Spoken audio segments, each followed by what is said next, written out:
Hello, I'm Biography and welcome to my channel. So today we are going to talk about the things that I was most interested in to know that if I would have switched from the Canon R6 to the Sony A7IV.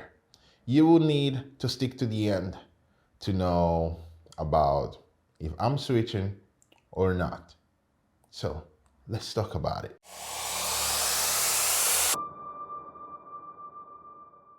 Welcome to my channel. If you are new here, welcome, and I'm happy you found me. Hope your day is going great. And if you are already a subscriber, thank you for the support and thank you for watching this video and helping me out. So let's get immediately in the video. So I'm going to talk only about the things that I was most interested about in this comparison. There are a million trillion of comparison out there. So this is not going to be technical. I'm just going to talk about the things that I believe were most important for me, and I hope for most of the people if they wanted to switch. So let's talk immediately about the resolutions. So I have my phone here because there were quite a lot of things that I wanted to know and compare it to the R6 from the A7IV. So I'm gonna have my phone in front here and just read my list. So starting from the resolution. So the A7IV has 7K and the Canon R6 has 5.1K. So for a Blackmagic user, because I shoot on a 6K Pro, now I'm not shooting on it, now I'm shooting on my R6. From a Blackmagic 6K Pro user, probably the Sony A7IV would be a better fit. 1 point to Sony on this, but, let's go to the 4K 60, so to the slow motion part.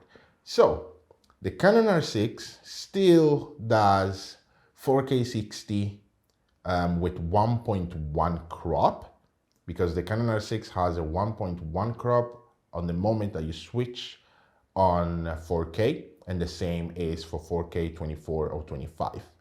So that's nothing that you can avoid. While the Sony A7IV shoots full frame 7K, in the 4K 60 switches to 1.5 crop. So basically it becomes 4.6K. So from that 7K, they shrink it to 4.6K. And that is a huge crop. I remember a lot of people throwing out a lot of, let's not say bad words, so let's say garbage on the R6 when it got launched because of this slight crop, and on the EOS R because it has this 1.6, I believe, or 1.4 crop in 4K.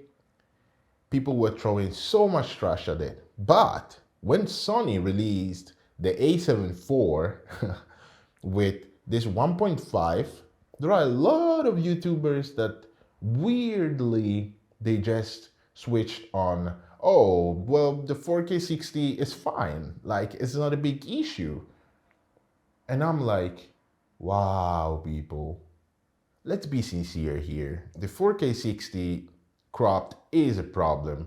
Okay, I can understand that they don't want to give you the 7K in 4K 60 because that will be just amazing and it will probably cannibalize the A7S III. So I can understand that. But from there and saying that that's not a problem, guys, let's be real here. It's a bummer that they did that. They could have maybe gave us maybe 1.1 as the R6 and give us maybe some less resolution or maybe a little bit less crop. But 1.5 is quite huge.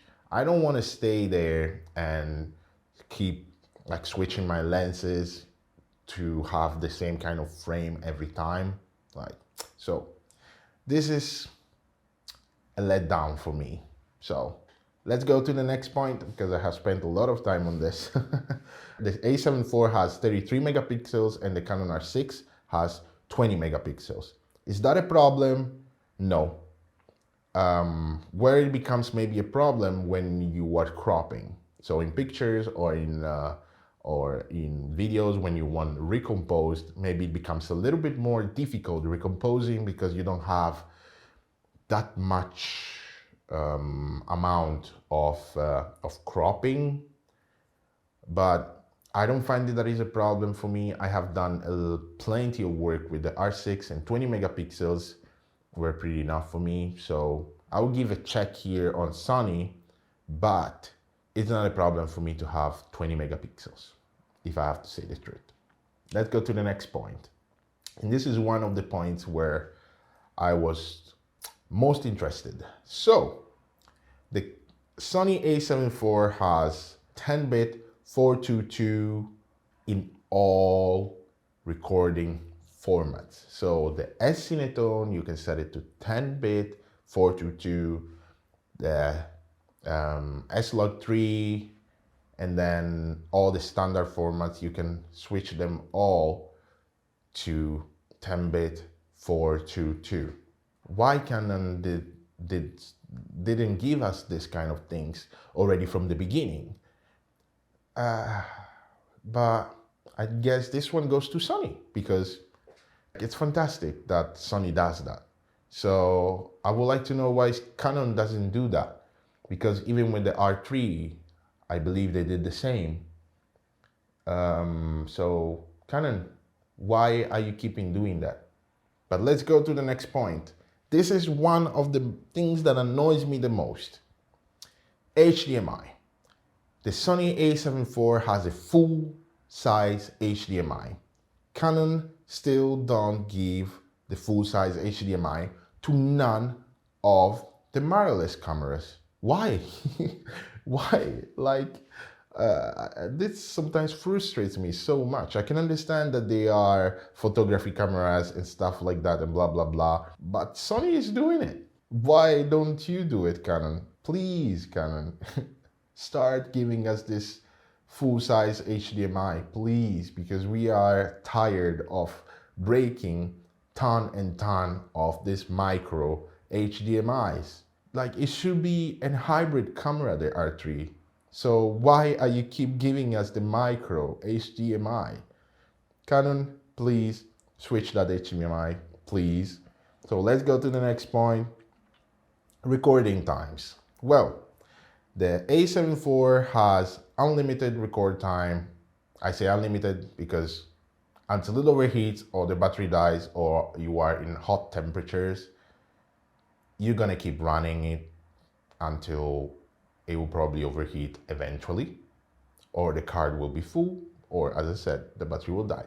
Why? The Canon R6 will stop recording, first of all, after 30 minutes, so you have to stop it and then start it, or it will stop alone and you have to start it, while the A7 IV will not.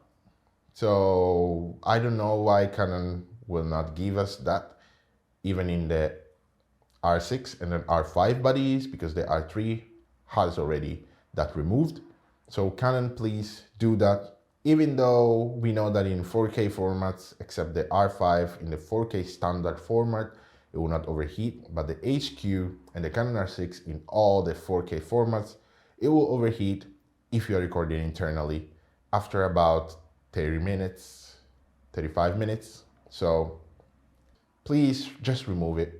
Just remove it, then we will deal with the overheating issue somehow.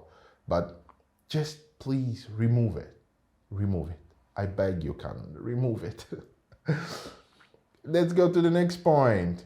Well, one of the things that will make me switch to Sony is the ton of third-party lenses. Like, there are a ton of third-party lenses, native lenses for Sony E-mounts, while Canon RF system still hasn't got it. We still have the adapter that works perfectly, and I'm actually just using now the adapter for my the Sigma 20mm 1.4 that I'm using now that actually I will be selling it because I'm getting the RF16 2.8. I already ordered it. It's coming. No clue when, but I'm gonna get it and do a review about it because I'm excited about it. But I'm using now the adapter. It's working perfectly according to my screen. It's on my eye and on my face. So works perfectly. But if we have a little bit cheaper and even third-party lenses, and I know that there have been, I don't know if it's an announcement or if it's a rumors, but Sigma is going to release some lenses next year. And for what I hear, only 5 lenses. Let's see what kind of lenses they are gonna be and if it's actually happening. I'm so damn excited about it and I cannot wait. I'm really super pumped about it. So, these are pretty much the things that I was interested in. Am I gonna buy the A7IV and give away my R6? No, not at the moment at least. That's why I have pre-ordered 16mm, the RF 16mm 2.8 and the 24 to 105 f4 because this A7IV didn't have so much and so many things that they will have made me say, wow, I'm giving away my R6 for it, because I have already deal with all this overheating issue and I love the R6 for how it is.